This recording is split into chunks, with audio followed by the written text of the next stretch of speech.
Hello my friends, and welcome to the Drunken Celts most anticipated games of 2019.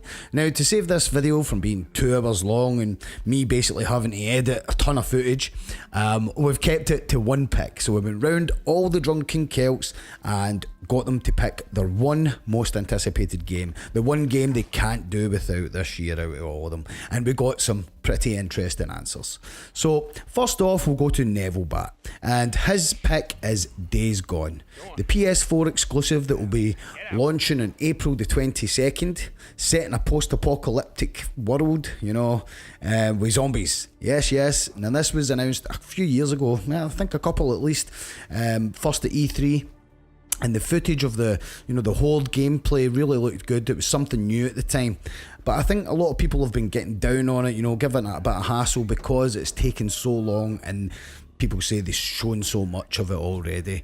But if you've seen one of the recent trailers, it details some of the zones that are available, the different kind of biodomes. That's the new word everybody's using now, but the different areas, the different zones, from the snowy mountains, to the lush green landscapes and stuff. And it really does look interesting.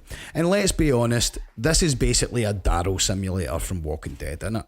So you get to ride on your bike, you've got a crossbow, and you've got mad zombies. I mean, what more do you want? There's so many Walking Dead fans out there. I know G will be excited for this, but even the likes of the gameplay looks pretty good to me.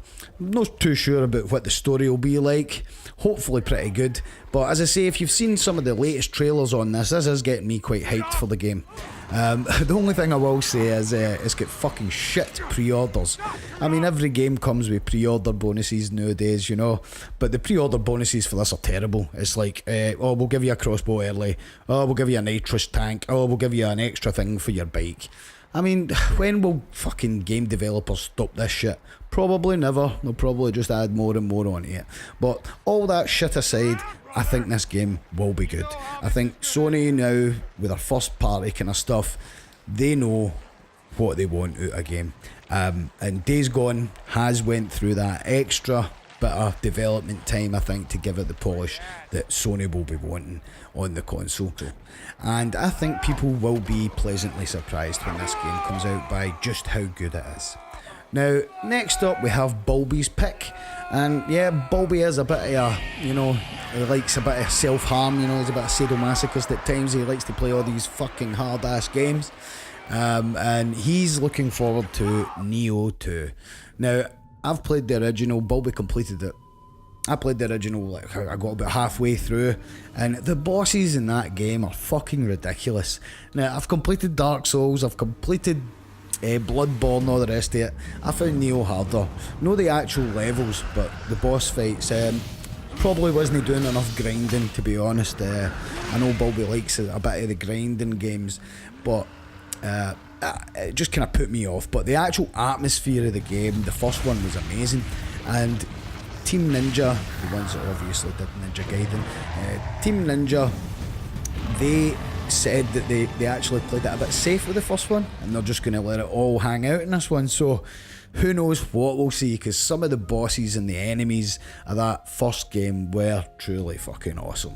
Really atmospheric, dripping in it. And let's be honest, it's a samurai game, I think the first one, you're some white guy again. I can't remember the guy's name, but I think it was a Scottish guy actually, or Anglo-Irish sailor. Aye, that was it. William or something.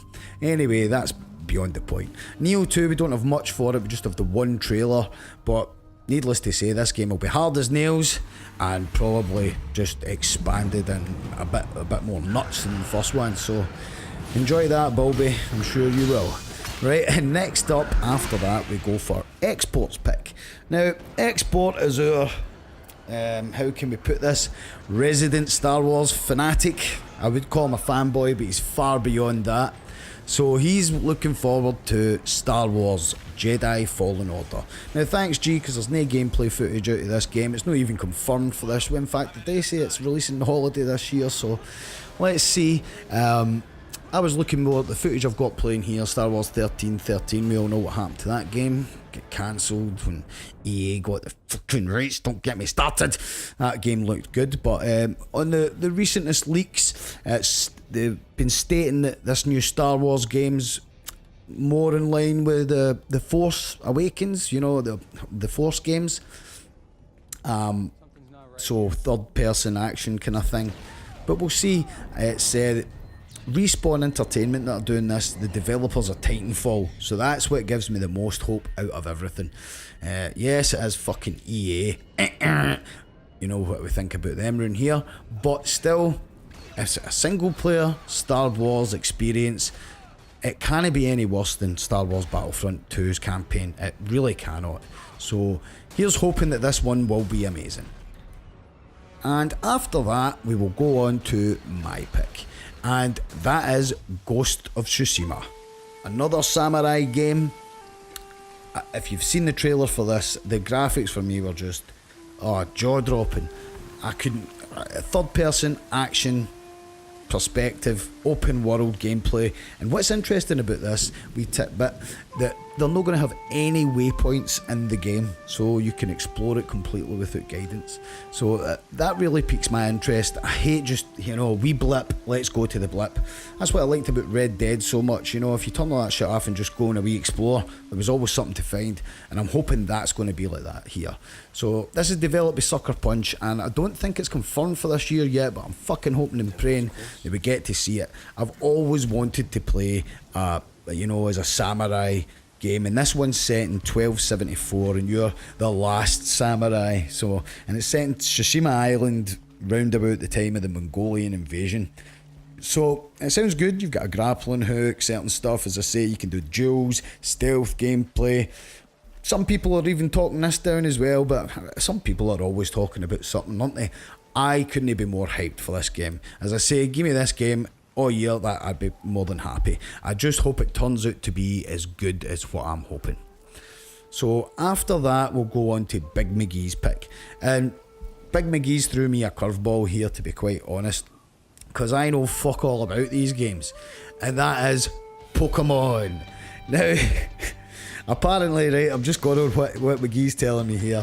This new game that's coming out for Switch this year, about the holidays, is supposed to be more in line with the original Pokemon games, more for the hardcore RPG Pokemon fans out there.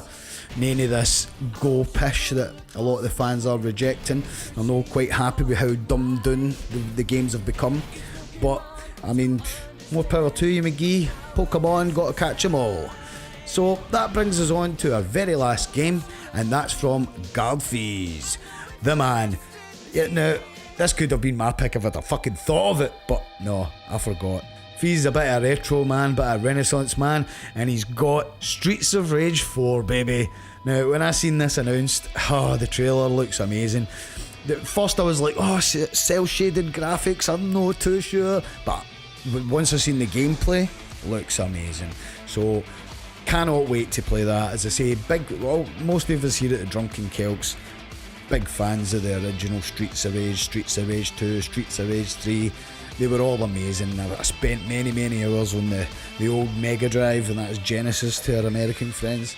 But we played that game countless times. So the new one looks really good. We've already had Axel confirmed, and Blaze is confirmed. I'm not sure if they've confirmed any other characters. It'd be good to see Skate back in there. But a Max, or was he Axel? Was it Max or Axel? I can't really remember. Shows you how good it is. But 2D side-scrolling beat 'em up, old school co-op play. Make it online enabled, please, and I'll be happy. So I'm taking it back. I'm not happy with one game. I want all of these games, maybe with the exception of Neo, because that'll be too fucking hard for me again. Nah, I'll give it a go. As I say, I'm always up for a challenge, but when bosses start kicking your ass too much, that's when I call it quits. Anyway, what's your most anticipated game of 2019? Let us know in the comments below. And as always, happy gaming. I've been Baltic, and I will catch you later.